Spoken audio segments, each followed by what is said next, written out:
За сайн Yes, байна. за Ингээл дүүрээ.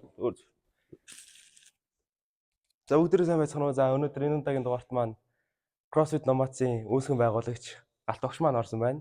Тэгээд өдрийн мэнд өгшөө. За өдрийн мэнд. За та үзэгчдээ өөрийгөө товчноор ярилцлаа гэж. За нэг галт гэдэг CrossFit Номацын үүсгэн байгуулагч. Өөрчлөлт.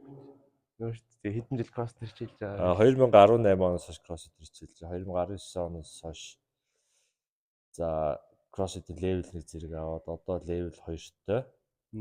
Бас FIBA-гийн SPS level 2 гэдэг зэрэгтэй. Тийм. Байна. Энэ зэрэг нь одоо хамгийн том зэрэг гэсэн үг үү те?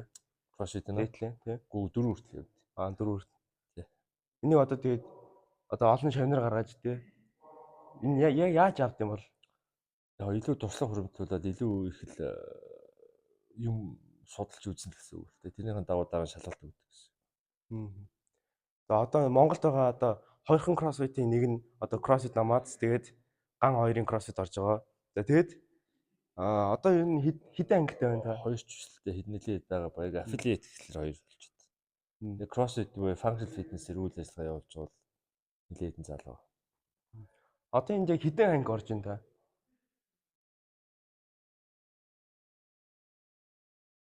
5 6 юм уу? Тэгээд ерөнхийдөө бол нэг ангид нь тэгээд дөрвөлт мөрвөлт нь ингээд нэг анги бол ойролцоогоор нэг 10 сарын үнэд өвлөлттэй. Маа зааланд бол нэг дор нэг 30-аас 40 хүн бол бэлтгэж болно. За одоо CrossFit та өмнө ер нь өөр спортоор хичээлж ирсэн болов? Би яагаад CrossFit илүү цаашаа явахаар болсон бэ? Би бүр урд нь таанаас шиг багт хөлөн тоглолт үзсэн шүү дээ. Дээдлэг тухайн үеийн дээдлэгт бас тухайн Улаанбаатар United, UB United гэдэг багт тоглож илаа. За тэгээд дараа нь Герман яваад араас нь бас бодибилдинг жим юм одоо тайхар төв байдаг ба тэнд бас жоохон багтаа таанаас өгөхтэй явдаг. Танд одоо CrossFit одоо юугаараа тэдрээс илүү одоо сонирхол татсан байх юм уу? CrossFit ч бол одоо ер нь бол за Европт наав Германд байхад бол CrossFit гэж нэгс байдаг ус. Одоо бол манай хотод 300 мянган хүнтэй хот 4 CrossFit-ийн клуб байж байгаа. Ерөнхийдөө бол одоо бүүм болж байгаа гэх юм уу? За Монголд бол орж ирээд бас одоо энэ чинь хэдэн 7 8 жил болж байна. Яагаад ингэж байгаа гэхээр ер нь зөвхөн уламжлалт жимээс одоо арай зорилгоо зөв тодорхойлох юм бол арай сонирхолтой үр дүнтэй болоод байна л да. Тэгээ ер нь бол ихэнх сагсан хүмүүс ямар ч одоо илүү CrossFit хичээлж байгаа шүү дээ. Тэгмэд одоо ингээд жирийн хүмүүсийн амьдралд CrossFit ямар эрг нөлөө үзүүлдэг вэ? CrossFit чи ер нь л юу шүү дээ. Ерөөсөө бидний өдөр хамгийн амьдралд ойрхон одоо фитнесийн төлөвлөх юм уу? CrossFit-ийн хөдөлгөөнүүд хаасаагүй хийгдэж идэг хүүхдийн тоглоомын талбай. Одоо бид нэр ерөнхийдөө өөрсдийн чадамж, хурд хүч, тесрэлт бүх юмаа сайжруулах юм CrossFit-ийн. Ер нь тэгэл өөр ямар нэгэн спортоор хичээлж байгаа хүн бол CrossFit functional fitness-ээр одоо хичээлэх нь үр дүнтэй гэдэг нь бол одоо сүүлийн хэдэн жил бол ойлгомжтой болчиход байгаа гэсэн. Одоо өглөө оройны бэлтгэл ингээд өдрийн бэлтгэл гэж байдаг шүү дээ. Тэнгүүд хэдийгээр хийвэл хамгийн тохиромжтой үр дүнтэй байд юм бол CrossFit юу? Тийм. Завтай үед л нь шүү дээ. Би завтай үед эзээч хийх боломжтой байна. Өглөө ажлынхаа өмнө хийх цаг байвал тэндээ тий. Орой ажлаа дараа хийх боломжтой бол тэндээ. Тэгэл ямар ч гэсэн хийжлээгүйсэн. Зав гаргаад өөртөө хийсэн дээр.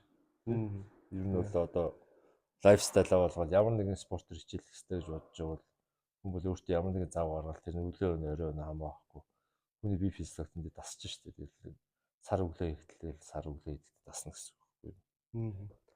За одоо ингээд доороос ингээд айгүй олон generation солигдож байна те. Одоо 17 насны ихэд одоо манай ангараг одоо амраа хэдэр ингээд те Азийн номер 2-т ирэмтлэгдэжсэн. Тэнгүүт одоо хэр их хүүхдүүдтэй CrossFit илүү хичээлж байна одоо ингээд бүр багасаа 2018 онд байх ч үл ерөөсөө ямар ч хүүхэд байдгүйс одоо бол нэг за нэг 19-с доош гэх юм бол 10-аад хүүхэд байгаа юм уу? Тэгээ 10-аад бол хүүхэд байгаа хаа тийм. Яг Монгол CrossFit-ээр дааж хэлж байгаа хүүхэд. Тэгмүүд одоо тань дээр одоо ингээд багш болъё гэж байгаа. Яг CrossFit ингээд тийм зэрэг аваад бүр цаашаа ингээд сураад хөгжөөд явъя гэж байгаа. Хэрэг олон хүүхэд байгаа. Манайс ч одоо 4 хүүхэд байгаа шүү дээ. Одоо нэг ангараг маань одоо сая левел 1 авчлаа. Ер нь бол уншиж судлах материалууд бүгдээрээ бэлэн байж байгаа интернет дээр. За бүгдээрээ уншиж судлаад бүгдээрээ өөрсдөө туршлагатай болсныхан дараа хамгийн ойрхон зохион байгуулагдаж байгаа левелийн курс суугаад тэгээд тэндээ өөрсдөө шалгалтаа левел авах бүрэн боломжтой. Гол нь одоо хэл байна да. Хэлээ сайжруулахгүй бол одоо англи хэл дээр л ерөнхийдөө бүх юм үзэхгүй бол англи хэлтэй болтол одоо бүх юм нээлттэй шүү дээ. Хүүхдүүд бол. Та ч одоо 3 4 хэлтэй билүү лээ. Яг би германд сурсан болохоор герман хэлтэй. За тэгээд англи хэлийг бол одоо сайжруулах гэж хичээгээл явж байна. Орос хэлтэй билүү лээ. Орос хэл яг 10 жилийн орос хэлтэй. За одоо хоолтын талаар яриад дөнгөд хоолт одоо хэр чухал байдаг вэ? Одоо хүн ер нь өдөрт CrossFit хичээлж байгаа бол илүү уураг уух хэрэгтэй юу эсвэл ер нь бол одоо бид нөгөө CrossFit пирамид гэж үүдэг. Тэрэн дээр болохоор ийм ерөнхийдөө хоолтыг бол хамгийн нэгдүгээрт одоо хүний тамирчны суурь гэж үзэж болно. Тэгээ барилгаар бол пирамидээр бол хамгийн доотлын суурь нь бол ерөөсөй тамирчин хүний хувьд хоолт байх хэрэгтэй. Тэгээ хоол буруу байх юм бол тийшээ ер нь тамирчин хөгжих хэцүү. Хүн бэлтгэлийн өмнө яг ямар юу идвэл зүгээр гэдэг юм бол одоо банан ч юм уу те. Яг бэлтгэлийн өмнө үү? Тий. Мэдээж хуур нүрс ус ихтэй юм хийж ирч хүчтэй шүү дээ. Тий. Хэдэн цагийн өмнө ядаж нэг цагийн өмнө нүрс устай хоолоо идчихэл тэгэл бэлтгэлээсэн. Яг бэлтгэлийн өмнө тэгдэг хэрэгтэй гэсэн. Үндс нэг юм өөртөө систем гаргах хэрэгтэй. Тэгэл тэр системийн дагуу. За одоо та одоо хэдэн настай вэ? 40. Дөнгөд CrossFit хичээлээд одоо ингээд таны амьдралд яг хамгийн том өөрчлөлт юу вэ?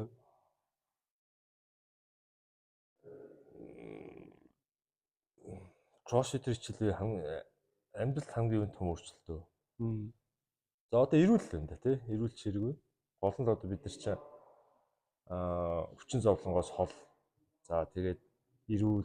За дээрээс нь биеийн чадамжтай тий. 40 40-д одоо чинь манай нэг өчид дөнгөж 30 гарч байгаа хүртэл одоо өдөөсөө үдчих чадхаа байсан. Шин давхарлуу шат руу гарч чадахгүй болсон залуучууд зөндөө шүү дээ. Эрүүл чирэг чадамжтай ирч хүчтэй л байна тий. Одоо дасгалжуулагчийн карьер дээр та одоо чавнараа одоо тэ хичээлж байгаа хүмүүс тэр юуг зөвлөдөг хамгийн их? Яаж зоригжуулдаг гэх юм уу? Шантарж байгаа хүмүүст. За ер нь бол урт хугацаанд энийг бол одоо юу гэдэг зөвхөн нэг 3 сарын дотор тураад тэгэл хаях биш. Амьдралын лайфстайл болгоод тэр чигээр ингээд өдөр болгон хийдэг юм байна болгоод тэгээд зөв хооллоод эрүүл амьдралын хэм маягтай болчих юм бол урт хугацаанд хүчин зовлонгоос хол за тэгээд өндөр настай болсон ч гэсэн тий эрүүл чирэг сайхан амьдралын чанар сайтай итгэх өндөртэйгээр амьдрна. Ер нь сайхан амьдрын шүү дээ. Эрүүл хүн гэдэг ч юм уу тий. Тэрний төлөө зорж байгаа шүү дээ бид нар. За одоо нэг хэдэн жилийн өмнө лээд би нэг 976 дээр очиж байхад нөө Rocket Beat-тэй хамт бэлтгэл ордог. Тэгээд ингээд эхнэр хүүхдтэй ингээд яг бид дөрөвтэй ордог байхгүй. Та тэгээд тэн дээр дасгалжууд таарж байсан. Тэгвэл одоо ингээд Rocket Beat ч юм уу те том одуудыг ингээд дасгалжуулдаг. Хүний хувьд айгу олон бэрхшээлийг давсан байх л та тий. Тэгвэл хамгийн том танд тулгарсан бэрхшээл ямаргүй байв? Тэр од хүний дасгалжуулалт гэж ямар ч бэрхшээл байхгүй шүү дээ. Яг л би одоо мэрэгжлийн дасгалжуулагч юм бол яг л мэрэгжлийн л байх хэрэгтэй бүхэн мэрэгжлийн хандна тий. Тэгэл бүхэл системийн дагуу, програмын дагуу их системээ хийгээл явуул тэр чинь ямар ч асуудал тулгархгүй. За яг анхлан хэлж байгаа тренерүүд бол жоохон туршлага тутан тий. Янз бүрийн кейсүүд дээр яаж реакцлах уу гэдэг дээр туршлага дутдаг. Тэгээд ер нь бол туршлагатай тренерүүд бол одоо нэг тийм юу байхгүй. Жишээ толгохгүй баг. Таны хувьд одоо хамгийн том зорж байгаа зорилт ямар хөө зорилго байгаа бол? За одоо энэ CrossFit Nomads клубээ урт хугацаанд ажиллуулаад хөл дээр нь босох тий. За дээрээс нь олон тамирчид бэлдэх. За олон хүмүүсийг гэрүүл чирэг амьдрал хиймээрт уриалан дуудах юм да. Тийм их зорилготой л юм да. Таны хувьд одоо C4 левлээ хэдийгээр авах бол юм? Дөрөв мөрөглөө бол нэг зорьсон юм байна. Эхний ээлж нь level 3 гэдэг зэрэг авах хэрэгтэй. Тэр маань болохоор одоо нэг 4 жилийн дараа болоход заавал авсан байх хэрэгтэй. Тэгээд яг хад харж байгаа л болно да. Level 4 бол нэлээд чанга. Дэлхийд ер нь арай бага байх уу тий? Тийм нэг 10 хүрэхгүй хүн байгаа да level. Тийм үү тий дэлхийд аяар. Тий. Ер нь 10 20 хүн баг. Одоо та шинээр гарч иж байгаа хүмүүсд одоо дасгалжуулагч болъё гэсэн хүмүүст яг юуг зөвлөх вэ? Одоо тэгэл мэдлэгээс ажиллана шүү дээ. Англи хэл сур, юм унш суд. Одоо энэ CrossFit-ийн гарын аврах зөндөө байгаа. Тэдний бүгдээр нь унштэй. Одоо тэгээд илүү сайн юунууд судалгаан дээр суурилсан шин арга барилуудыг судалтай. Тийм одоо тийм л зөвлөгөө. За таны хувьд одоо CrossFit дээр хичээллэг байсан бол одоо өөр юугаар хичээлэх байсан бэ? Өөр цааш юугаар явах байсан бэ? Тэгэл ямар нэг спортоор ямар нэг спорт бол хийх гэсэн л даа. Нэрүүлж ирэх байхын тулд тий. Тэгэл хичээл ажиллаа хийгээл ямар нэг спортоор хичээлж байсан. Тачууд ямар мэрэгчлэлтэй вэ? Эдийн засгч. Ер нь мэрэгчлэрээ хэр удаа ажиллаж байсан бэ? Нэг Монголд ирээд нэг цөөхөн хэдэн жил ажилласан нэг 3-4 жил. Германд сураад тэгээд ирсэн биз дээ. Тэгээд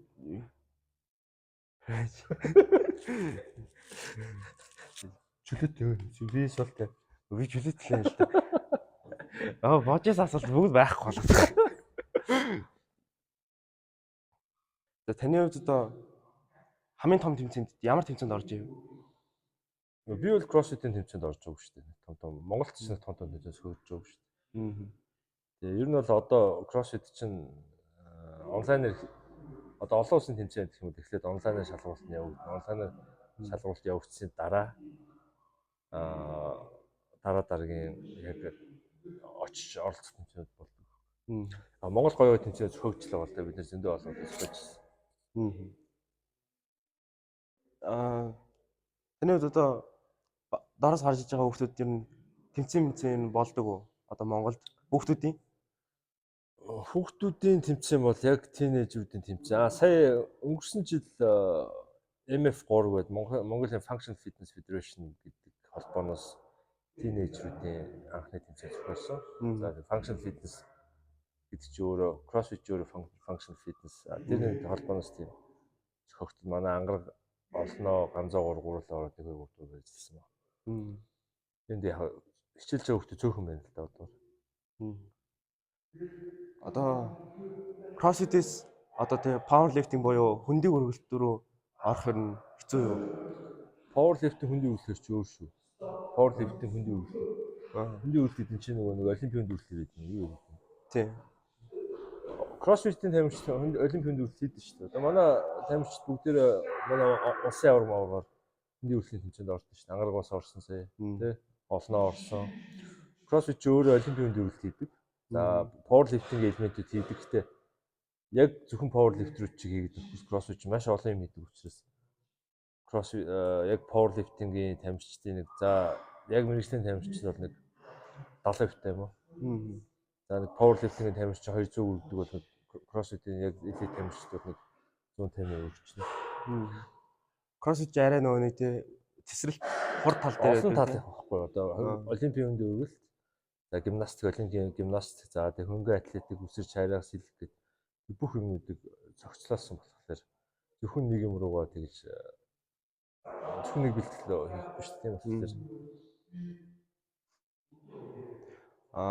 Би нэг санаж ин л да 500 burpee гэдэг бүтэн бэлтгэлийн доош 500 burpee гэдэг шүү дээ. Нөгөө тэрийг одоо дэлхийд даяар хамгийн урдандаа хэр урд хийсэн мэт юм бол 500 burpee гэж нэг 10 хэдэн минутанд хийсэн байдаг хаа. Ер нь цэргийнхэн байдаг бах тий. Үгүй зүгээр манай зааланд ч гэсэн 20 хэдэн минутанд жудогийнхаа жижигцэг нэг охин яг байранда зогсож байгаа л юусоо бадч усахгүй 500 burpee бол яалч чанга юм билээ. Би бол 45 минутанд хийсэн баха. Та одоо өөрөө хийх үү? Би бол нэг 30 хэдэн минутанд дуусах байх гэж бодож байна. Ер нь бол тий яар тий. Ер нь бол 500 burpee ч өөрөө чангалтай яг нөгөө холын зэн гүйлтэл гэж өөртөө л тэмцсэн гэсэн үг шүү дээ. Тэгээ CrossFit-ээр айгуу одоо дурсалт хүмүүсийн айгуу таслууд аюу их байд юм байл шүү дээ. Тэр хүний ч юм уу. Тий спорт нөр Америкс гаралтай учраас Америкийн хүчний байгууллагуудын цэрэг армийн тэр улс нас орсон ишдсэн цэргүүд дурсалтан зориулсан тийм таслууд ирсэн. Зөвхөн Америк хүчний тийм юмдээ сандждаг байсан. Тэр таслууд ер нь тэр воркаут. Энэ дэр нь ихэнхдээ хийх үү те? Ер нь бол програм гэсэн үг үү те. Ер нь бол програм бол бидний team workout-ыг ер нь байнга хийх л те. Тэгвэл програма одоо ингээд та юун дээр тулгуурлаж одоо хийх үү? 7 хоногт одоо юун дээр нэг булчин дээр ажиллах уу эсвэл бүгдэн дээр нь ажиллах уу? За манай заал бол програма болохоор affiliate програм гэж автсан. Цаанаас CrossFit-ээс бид програм өгөөд за би тэрийг нь өөрөө харж байгаа ерөнхийдөө жоохон өөрчлөлт. Гэхдээ ерөнхийдөө тэр програмаар явдаг. Тэр мөр болохоор ерөөсөө season-аар те одоо CrossFit Open буюу дэлхийн аврагын өмнө нэмэх төслүүд тийм off season-ээр нэмэх юм тийм. За энэ сарда хөндий өргөлтөө сайжруулах, энэ сарда гимнастик сайжруулах гэдэг юм дандаа системтэй програмтай санаас ярьж. Би халаалтнаас тиймэрхүү те. Тий, бүх юм заасан. Сонголт бэлтгэлийн дараах. Бэлтгэлийн өмнөх болон дараах ер нь сонголтууд ер нь хэр их хийдэг вэ? Ер нь хэр чухал байдаг вэ? Үүсэл хийхгүй болохгүй шүү дээ. Одоо CrossFit ялангуяа flexibility буюу уяатан чанарыг маш их шаарддаг. Тэгээ олимпийн хөндий өгүүлэлт, олимпийн гимнастикч өөрөө сонголт маш их шаардна. За тийм учраас өмнө нь бол заавал dynamic stretch-үүдийн араас нь дандаа cool down stretch-үүд байх хийж явах хэрэгтэй. Сонголт байхгүй бол ер нь ямар ч ер нь бол ялангуяа CrossFit хийхдээ хэцүү. CrossFit ер нь хамгийн дэдэлтийн ер нь яг хэдийн хугацаанд хэдийн одоо нэг цагийн турш ч юм уу тэгээ цаг 30 минутын турш хийгээд ер нь чухал байдаг уу? Тэ. Ер нь бол нэг цагаас цаг 30 минут хийх хангалттай. Тэгээ дотор бүх юм хүн орцсон баг гэсэн. Ер нь дасгал болгоны дараа одоо нөгөө сайн амрах хэрэгтэй гэдэг юм чи тэ 2-3 минутын турш амраад тэгээд дараагийнх руу ороод CC-ийнхаа туршид яг ерөөсө CrossFit яг тэгнэ гэсэн юм байхгүй. Ерөөсө яг нэг юм баригдаж ерөөсө хийдэггүй те. Зарим өдөр бид нэр дайжхан хүчний бэлтгэлүүдийн те удаан амралттай зөв хүнд өгүүлэлтүүдийн зарим өдөр ямар ч амралтгүй 40 минутын турш тасралтгүй ажилладаг юм уу тийм янз бүртэй. Байнга л одоо өөрийгөө эвдэж гэсэн. Одоо өөрийгөө эвдэнэ гэдэг нь нэг юм хэв маягт ерөөсө баригддаг, рутинд ерөөсө баригддаг гэсэн. Тамирчны хамгийн аюултай юм бол рутинтэй болчихсон. Рутинтэй болоод ирэхээр хүчгөөлээд ирдэг байхгүй. Байнга л нэг юм л хийдэг болоод ирэх юм бол ер нь хөвжил яг хэцүү болоод ирэх гэсэн. Таны хувьд одоо 7 хоногт хэр хичээлэх вэ? За би бол ер нь 5 хичээлийг хичээж байгаа. Сүүлийн үед жоохон завгүй болоод 3-4 явж байна. Ер нь бол 5 байх хэрэгтэй. 7 хоногт. Ер нь таны ихэнх цагийг одоо дасгалжуулагч юугаар те? Тий одоо бас нэг юм Special Olympics гэдэг дэлхийн Special Olympics-ийн өвлийн наадамд явах гээд бас жоохон завгүй байна. Нөгөө юуны оюуны онцгой хөгжилтэй хүмүүсийн Олимпикс үүдэлтэй. Тэр нь баг тамирчтай авч явах гээд жоохон завгүй байна. Тэр тэмцээний талаар та сайн яриад өгөөч. Special Olympics гэдэг одоо Монголд бол 10 жил үсэд болж байна. Дэлхийд даяараа бол үсэд 70 жил болж байгаа юм уу те? Оюуны онцгой хөгжилтэй хүмүүсийн Олимпикс пара олимпич байдаг. Пара ч юм бол тэр за толгуур эрхтэн ч гэдэг юм уу те тийм биеийн хөгжлийн онцлогтой усуд байдаг шүү дээ. Special Olympic болохоор хоёрын онц хөгжилтэй хүмүүс гэсэн үг. Даун синдром гих зэрэг одоо нөгөө тийм хүмүүс. Тэгээд баггүй. Тэнд одоо Монгол манай өвлийн олимпиад одоо 20 хэдэн тамирч явах гэж байна. Аа. Ер нь өмнө төрүүлж исэн болов. Бараг Явж байгаад очиод зөндөө олон медаль авсан хүмүүс байгаа. Сэлэлт, гүйлтмэлтэр.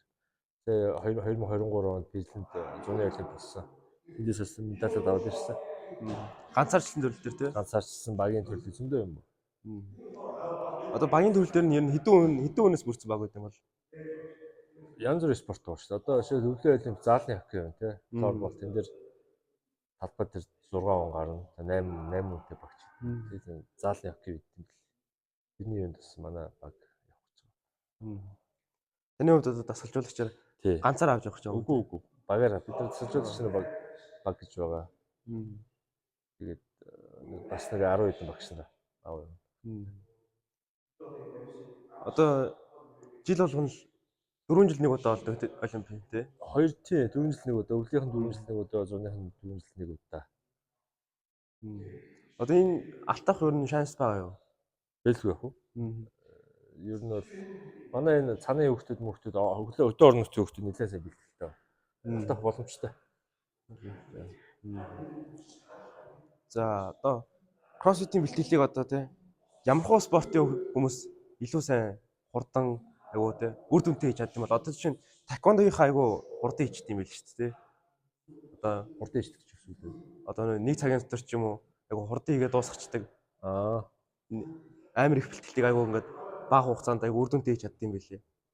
Тий ер нь бол кроссфитийг ер нь яг багийн спорт ер нь бүх спортын хүмүүсүүд бол кроссфит хийх шаардлагатай болчиход байгаа даа. Яагаад гэвэл одоо дэлхийн таквондогийн тамирчид их сайжирсан гэдэг манай Монголын таквондогийн холбоо ерөнхий засгалжуулагч ярьж ирсэн. Нэтгүүдийг юусэн яаж хийж байгаа зодчдаг байсан ч одоо нөгөөдөл чи юусэн барахгүй болсон. Яасан гэсэн савар кроссфит хийсээр бүгд амар болсон гэдэг. Зөвхөн ур чадвар хажуугаар нь биеийн хүчний бэлтгэлүүд амар шаардлагатай болсон мó. Тэр нь кроссфит хийхэд хамгийн тохиромжтой байдаг юм л да бусад спортын хувьд. За таны хувьд бол кроссфитийг хүмүүс яагаад илүү жинээс илүү их хичээлэх ёстой вэ гэдэг талаар те хүмүүст ятгах маягтай ч юм уу те хариулаад өгөөч. Зорилго нь өөр л дөө.